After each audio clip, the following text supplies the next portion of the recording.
Swear to me that everything that you said about the Fireflies is true. Welcome to MojoPlays, and today we're looking at single-player games that didn't need a sequel, but got one anyway.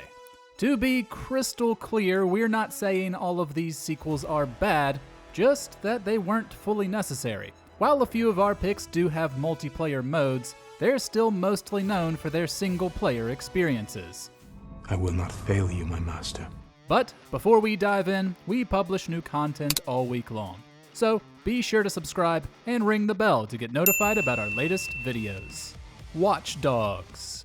Come on, you're not just a little interested in my phone call. All right, fine. Tell me about your phone call. Ubisoft has tried to build franchises out of most of its releases, so it isn't really surprising that Watch Dogs turned into one. But, in our opinion, it didn't really deserve it. It was perfectly serviceable as an open-world action-adventure game, but outside of a focus on hacking, it didn't bring much new to the table. And the lead character, Aiden Pierce, wasn't all that interesting and had his story wrapped up. Still, since it sold well enough, Ubisoft greenlit a sequel. Even though it arguably wasn't needed, it did turn out to be better in pretty much every aspect, including in the main character, Marcus Holloway. Of course, the next game, Legion, was worse, and now we're getting a live-action movie, which, why is that happening again? This is gonna cost us a lot of followers. DMCA takedown. Annoying. Witch Haven.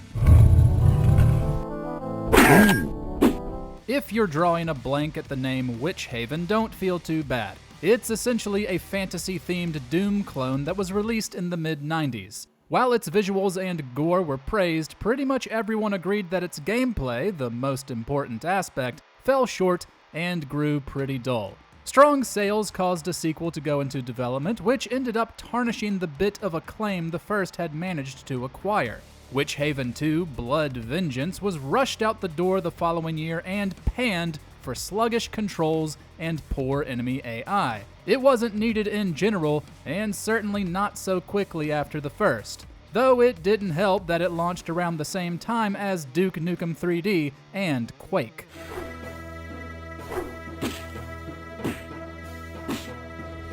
Tales of Symphonia.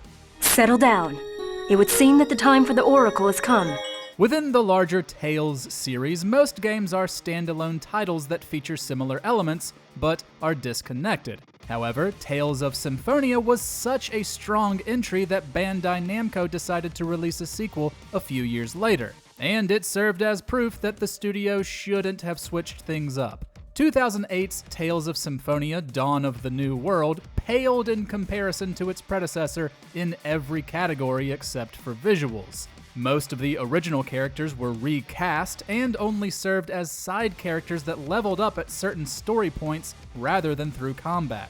The explorable field map was changed to a menu where you selected locations you wanted to go, which was less interesting.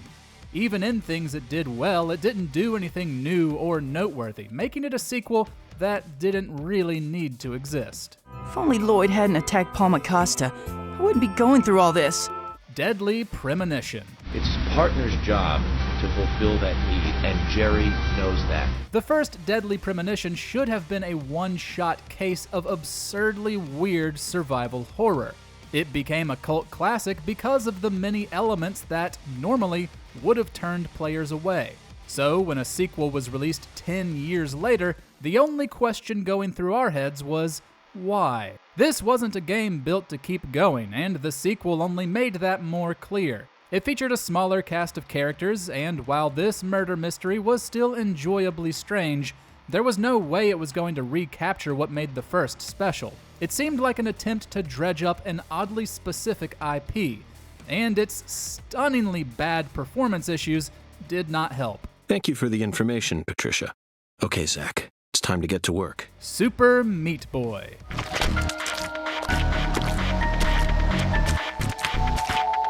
It says a lot that Super Meat Boy is still celebrated today as a strange, challenging platformer, where its sequel, released 10 years later, has already been mostly forgotten. Not only did the original have a ton of levels, but it helped lead the charge for tough-as-nails indie platformers that dominated the 2010s. There's only so much you could do with a sequel to a game like this, yet Team Meat still tried with Super Meat Boy Forever. Unlike others on our list, the problem here was changing too much, namely randomly generated levels with an auto-run mechanic, which isn't exactly what players wanted. A sequel needs to be balanced with enough familiar and new, but Forever's gameplay wasn't nearly as satisfying as conquering the gauntlets of the first game. Prototype. Here's your commanding officer. Sir, he's in Times Square. I'll call for transfer. That won't be necessary. Radical Entertainment's Prototype had some pretty interesting gameplay, giving players the ability to absorb others and shapeshift into them. This type of dangerous power also paired well with lead character Alex Mercer, an amnesiac trying to uncover his dark past. While the game did end with some sequel bait, we'd argue that wasn't needed if said sequel wasn't going to deliver. Prototype 2 is still a decent game, but it only made minor changes to gameplay. However, it made major changes to the story, namely a switch in protagonist, that most felt was a lot weaker. Where the similar Infamous series, which began around the same time, evolved for the better from game to game, Prototype 2 felt like a sequel just for the sake of one.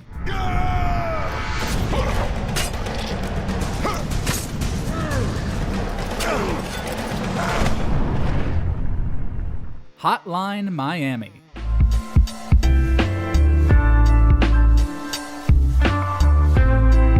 Sometimes, a game can just be an action-packed, bloody good adrenaline shot to the senses, and you can leave it at that without any further exploration.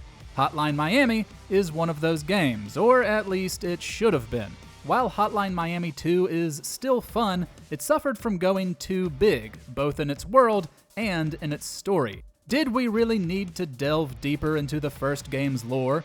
Or to expand greatly on level size so that we got shot from off-screen enemies? No, to both. The first game was a perfectly sized, perfect-length top-down shooter, and even though it was hugely successful for an indie game, we think the developer's time would have been better spent creating something new.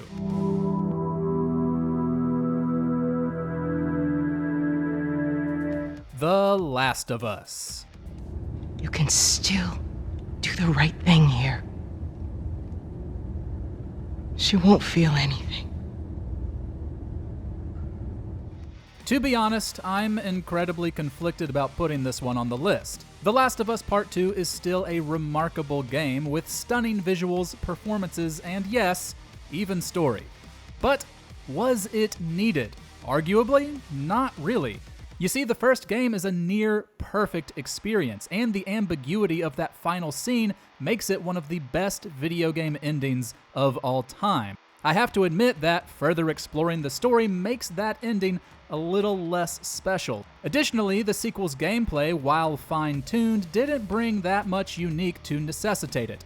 However, even if it isn't as good as the first, there's still a lot that works well here. So, while it is a sequel we did not need, part of me is still glad we got one. Our future days of you and me. Final Fantasy X. Okay, leave it to me. I'll get you to Luca. Promise. Like the Tales series, most games in Final Fantasy are disconnected in terms of plot and setting. But some of them do get direct sequels, like Final Fantasy X. Since that game was a massive hit, Square Enix released a follow-up 2 years later. And even though 10-2 or X2 or whatever you want to call it isn't bad, there wasn't really anything left over that we felt needed to be followed up on. It's another that felt like a sequel just for the sake of one, loaded up with minigames and needless fluff. The game itself also didn't really take itself seriously, with a lighthearted tone and story that left far less of an impression than its predecessor. LeBlanc! Remember that name well, loves. Star Wars: The Force Unleashed. Then now you will share his fate.